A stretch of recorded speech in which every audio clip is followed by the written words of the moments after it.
The face of the car is quite important in that it is the character of the car. It's the one thing people see first in most occasions. So we had to create a face that was distinctive, it was strong, it had that presence. The graphic of the CXF was taken from the XJ, the original XJ, albeit it's derived somewhat, but it's a starting point.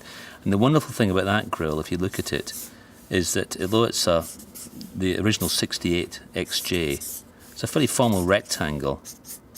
And there's nothing particularly, dynamic about it, but what is so special about it is it has an insert into the body. It's not placed on the body, so when you look at it, it looks like it's sitting inside the body like an air intake, and that really is where the inspiration for the CXF grille comes from. What we've done is taken effectively that grille, we've modernised it a bit, a little bit more dynamic shape into it, you'll recognise. We've made the badge in the middle even more prominent, and we've really set that in. That's what we're doing with the CXF, is that it has a much stronger front end than you might normally have expected from a Jaguar. It has presence. And then the natural proportion of the rest of the car has that presence as well. And that's something else, but it's important the front end has this very strong visual dynamic.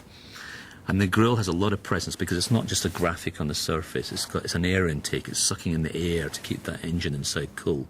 It's got a function, very powerful statement. But within the realms of that grille, the lamps that come off it, and we can call them cat's eyes if it helps, because they are quite, slot-like. They've got a certain menacing feel about them, a certain presence and attitude. Those lamps have got the right proportion to the grille to give the grille the presence, and the lamps that almost sinister look. And that's the visual geography that car's got. So what's happened in the motor car world is that cars have taken on much stronger personalities. They're not timid anymore. They've got a lot to compete with out there in terms of their presence.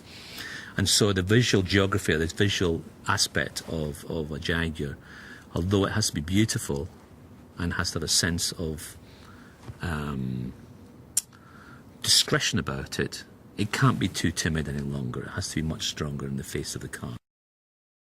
I think the end result is absolutely the statement we want to make. Yes, it has the dynamism, it has the spontaneity, it has the discipline, and it has the purity of what a Jaguar is about.